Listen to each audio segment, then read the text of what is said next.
Hey everybody, Dave Schwartz here. Hey, this is my very first video that I'm making to start documenting my South Pole grass-based genetic grazing operation journey, we'll call it. So this is the land that I just recently leased.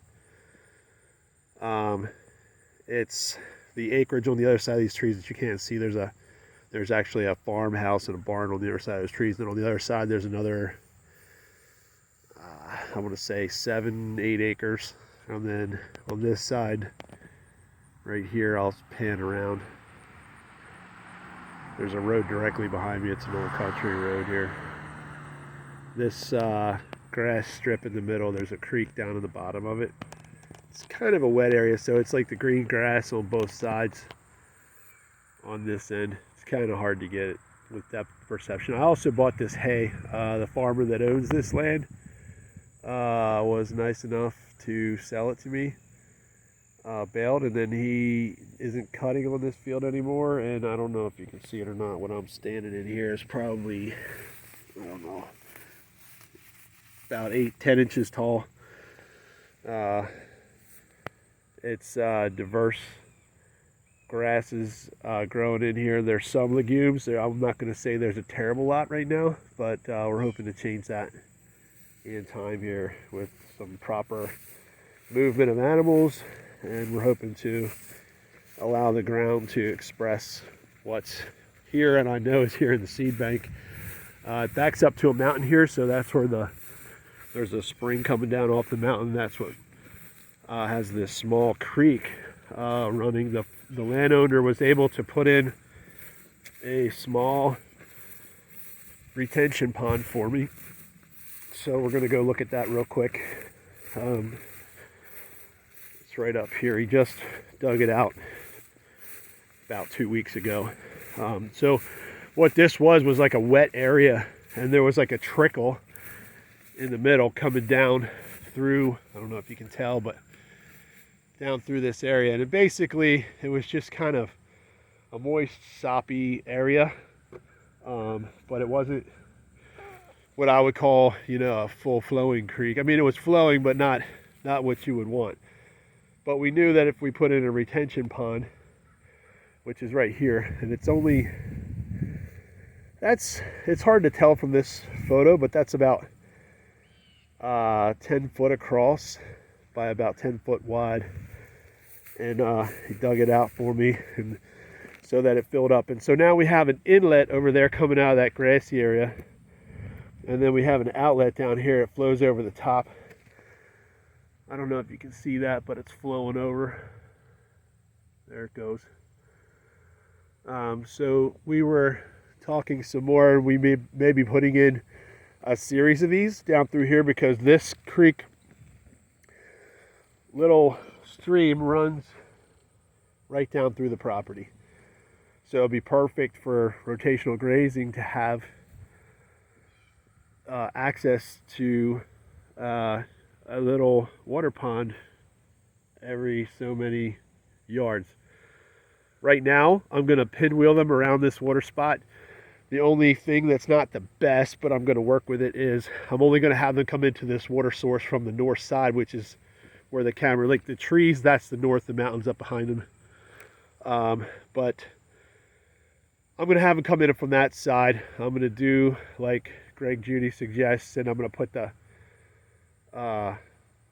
poly braid across there, the electric rope, if you will, with some push-in posts all up both sides of this entire creek where it gets wet, to keep them out of walking through it. And then also, I don't want them walking on this berm that we just made, so grass can grow and it can come in really good. So from the north side, I'm going to have them come in right about there, and then on the other side, right in over here, to get them a drink. And I'm going to make it a wire, I don't know if you can see it, but like kind of across this area, going over top, so they can get their head in, but they can't stand in it. And then this middle area too, I'm going to run electric wire up on this side and up on on the other side, right up that way, to keep them off of there. So they'll only be able to get it'll be about a 5-6 foot section there, and then coming around the bend another 5-6 foot access. So whether they're on that side of the pond over there coming in, or whether they're over here on this side coming down in, they'll be able to get access to this water, but not in the pond and not being able to make mud. He's going to come back up here, the landowner is, and he offered to pick these bales up and move them up to this is a slight hill here. It's not real obvious. It's a gentle slope. I'm going to have them put them across the top there so that they're easier to roll out in the winter if I need them. This is central, mid to southern PA. So we do get some snow here. We could, some years we get, every once in 10 or 15 years we'll get a 2-3 foot snow, but typically it's our snow would be a few inches, sometimes 4 to 6. So the cows can push through and eat most of the year. And like I said, there's there's this grass right up in here where I'm at. This grass is probably maybe a foot, 12 inches. And you can see the tops are all, all good to go since he cut it. They're all got their points back. And either the seed heads did come out. It is kind of in a dormant stage at this point, but I feel confident based on the fact that I'm really only going to have a bull and a South Pole cow on this property until spring, when she's due to drop into April. So we'll see how that goes. And then I'm wanting to bring some more cows on. I've got to do some fencing. I don't know if you can see down the road, my vehicle sitting down there. I gotta put some posts in across the front here, all the way down into the tree line, down there in the corner.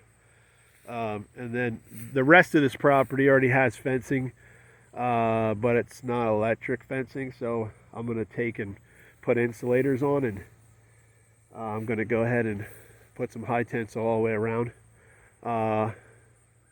I have to talk to the neighbor yet. He's got some high tensile already set up on this one side, but I might put push-in posts up through there just to take my electric line up through to the other end.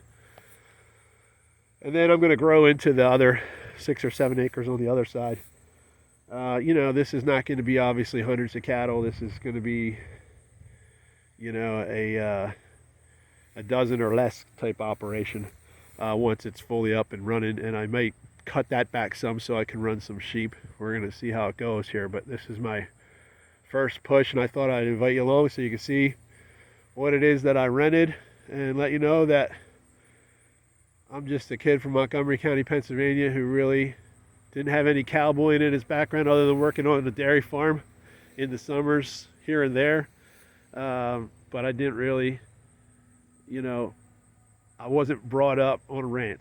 But I had the dream in my heart, and I spent the last 8 years watching Greg Judy, Joel Salatin, Teddy Gentry, reading their books, going to these seminars, and it was neat to see everybody in Alabama this past year for the South Pole Cattle Association Field Day.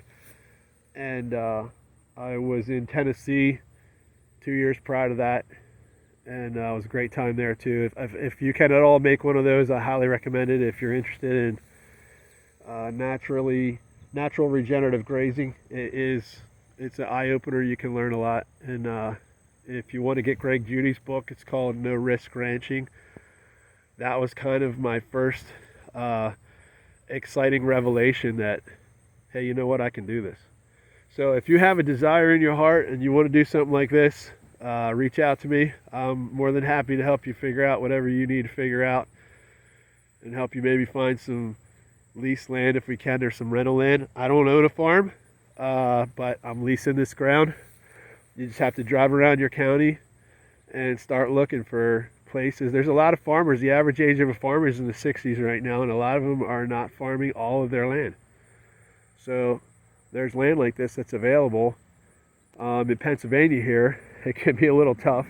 There's pockets of land, though, that's you know, 10, 20 acre pieces here and there that you can get your hands on. And if you can explain your dream to the landowner, a lot of times they get excited about that too. A lot of them would like to have cows or like to have pastures in rotation and being used, but they just either don't have the energy or the time.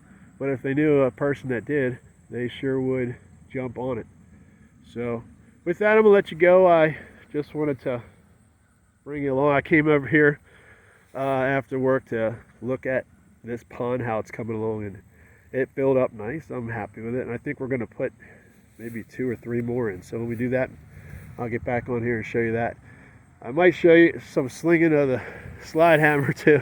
We got a lot of fence to put in. Not a lot compared to some guys, but being this my first time, I mean, I put them in around gardens and whatnot, and I've done some small animal enclosures, but this is kind of my first larger scale go for big animals. So for those of you who don't know, I have a purebred South Pole bull and a purebred South Pole cow, and like I said, she's due for April, so we're hoping to get our first calf here, so that should be exciting. Hopefully that goes well.